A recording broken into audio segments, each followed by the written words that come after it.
Halo semuanya, selamat datang kembali di Rumah Jagoan Kancil. Buat kalian yang baru bergabung, perkenalkan aku Onta. Channel YouTube ini adalah channel yang khusus membahas para superhero Indonesia, para jagoan-jagoan Indonesia, baik itu dari komik, film, novel, sinetron, maupun media-media yang lainnya. Nah, sekarang kita akan membahas tentang para villain, para durja, atau musuh-musuh di jagat komik Bumi Langit ya. Ini sebenarnya videonya simple aja ya, karena beberapa waktu lalu, sebenarnya udah lama sih, aku bikin video penjelasan tentang arti nama-nama dari para superhero dari Bumi Langit kan ya. Buat yang belum nonton tuh videonya ada di atas ini. Nah, di video kali ini aku akan membahas tentang arti nama dari para musuh-musuh Bumi Langit. Kali ini aku akan membahas 5 musuh Gundala dan 5 musuh Sri Asih. Untuk musuh-musuh Godam dan yang lainnya mungkin akan menyusul di video-video selanjutnya ya. Musuh yang pertama akan aku bahas adalah para musuh-musuhnya Sri Asih. Nah, musuhnya Sri Asih, ada satu musuhnya Sri Asih yang bernama Matutu. Apa itu Matutu? Matutu adalah singkatan dari Macan Tutul. Gampang banget, simple banget ya. Nah, Matutu ini sebenarnya kalau kalian ngira dia seperti monster atau apa yang berwujud seperti harimau macan tutul, itu enggak sih. Dia lebih ke manusia kekar, para pegulat yang memakai topeng. Kalian tahu kan beberapa pegulat memakai topeng kayak gitu kan, dan dia memakai topeng berbentuk macan tutul. Nah, macan tutul ini pertama kali muncul di komik Sri Asih tahun 1954. Dia adalah gembong dari para penculikan perdagangan wanita. Iya, dan dia juga muncul kembali di komik Sri Asih tahun 2017 mungkin ya, komik Sri Asih yang Rengganis. Nah, aku sangat curiga kalau Matutu ini akan muncul di film Sri Asih nanti. Oke, selanjutnya adalah Banua. Nah, Banua ini musuh Sri Asih di komik tahun 2017 ya. Dia sebenarnya bisa dibilang musuh antara musuh dan nggak musuh sih, karena dia lebih ke apa ya?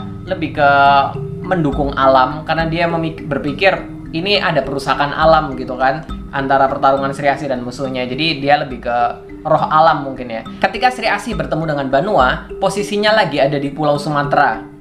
Jadi kemungkinan nama Banua ini diambil dari bahasa Batak dan bahasa Nias ya.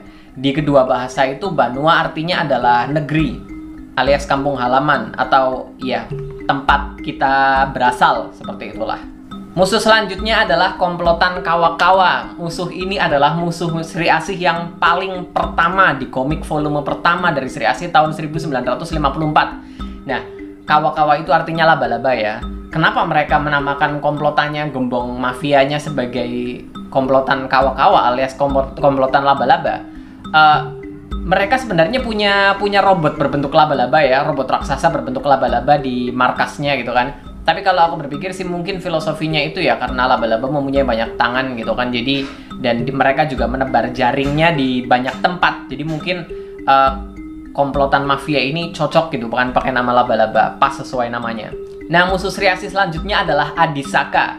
Buat yang udah baca komik Sri Asih Dewi Surgawi alias Sri Asih Celestial Garis yang ada di webtoon ya, Adisaka ini salah satu musuh dari bangsa siluman gitu kan.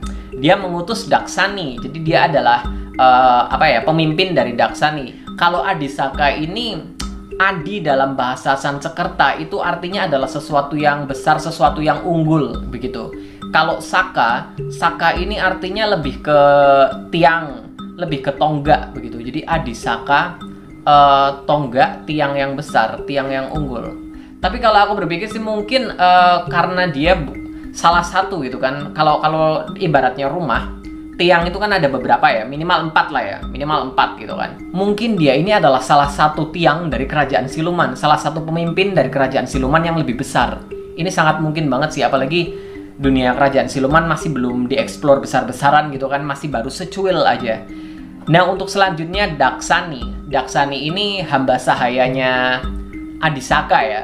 Kalau Daksani, aku nggak ngerti Daksani bahasa apa, tapi sebenarnya Daksani ini mirip dengan Daksina. Daksina ini bahasa Sansekerta, artinya kurang lebih selatan. Nah, ini berpikir lagi kan, apakah berarti ada timur, barat, dan utara? Oke, itu adalah musuh-musuh Sri Asih. Sekarang kita masuk ke musuh-musuhnya Gundala. Yang pertama adalah Dwarapala. Jadi Dwarapala ini adalah musuh Gundala di komik Gundala Son of Lightning ya. Dwarapala ini sebenarnya adalah nama dari patung penjaga gerbang atau pintu dalam ajaran Siwa dan Buddha. Biasanya patung ini berbentuk monster menyeramkan yang memegang gada. Menurut legenda zaman dulu, di hutan daerah Tulungagung diceritakan ada makhluk astral bernama Dwarapala. Dwarapala ini wujudnya raksasa menyeramkan, tapi dia termasuk makhluk astral yang positif karena dia tidak mengganggu, malah dia bertindak sebagai penjaga di hutan tersebut. Jadi lebih ke penjaga gerbang, penjaga hutan gitu ya, yang sebenarnya positif gitu kan, berpihak kepada alam dan manusia. Tapi kalau kita baca komik Gundala Son of Lightning juga, motifnya Dwarapala ini memang nggak bisa dibilang jahat sih ya, cuman dia mengambil jalan yang salah, jadi seperti itulah. Setelah Dwarapala ada Syamani. Syamani ini adalah bawahannya Dwarapala ya. Kalau Syamani mungkin ini berasal dari kata syamanisme. Syamanisme itu bisa dibilang ilmu perdukunan ya. Artinya kurang lebih nggak seperti itu banget sih, tapi kurang lebih artinya sekitar itulah. Syaman itu adalah ilmu spiritual, memanggil roh dan segala macamnya, ya mirip-mirip dukun lah, kira-kira seperti itu. Dan di komik juga Syamani ini memang tingkahnya mirip dukun sih, jadi ya mungkin memang arahnya ke sana. Selanjutnya ada Gazul. Nah, Gazul ini dari komik klasik Gundala ke film juga gitu kan. Sebenarnya Gazul ini namanya bukan Gazul sih ya. Namanya kalau di komik yang lama namanya adalah Margazuli begitu. Kalau di film Gundala kemarin itu namanya adalah Ganizulham. Tapi keduanya disingkat sebagai Gazul. Kalau Gazul ini sebenarnya berasal dari bahasa gajul, begajulan gitu loh. Jadi artinya adalah begajulan. Musuh selanjutnya adalah Pengkor. Pengkor ini artinya adalah kaki pincang ya. Jadi jalannya pengkor, jalannya pincang. Sebenarnya namanya Pengkor ini bukan Pengkor. Namanya Pengkor di komik adalah Wisnu Atmaja. Kalau di film kemarin namanya adalah Haidar Subandi. Jadi namanya memang bukan Pengkor ya, tapi sejak kecil dia diejek sebagai Pengkor. Sampai akhirnya dia menggunakan nama itu sebagai panggilannya sendiri, sebagai bentuk balas dendam kemungkinan sih.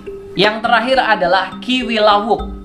Kiwilawuk ini sebenarnya bisa dibilang adalah anagram alias acak-acak kata dari Wikuwalik. Ya, Wikuwalik itu adalah bahasa Jawa yang artinya itu terbalik. Jadi agak lucu sih sebenarnya ya.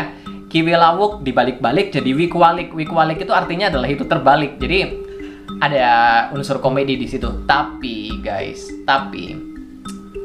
ada unsur horor juga di nama ini sebenarnya. Kalian pernah dengar tentang kelawuk nggak sih?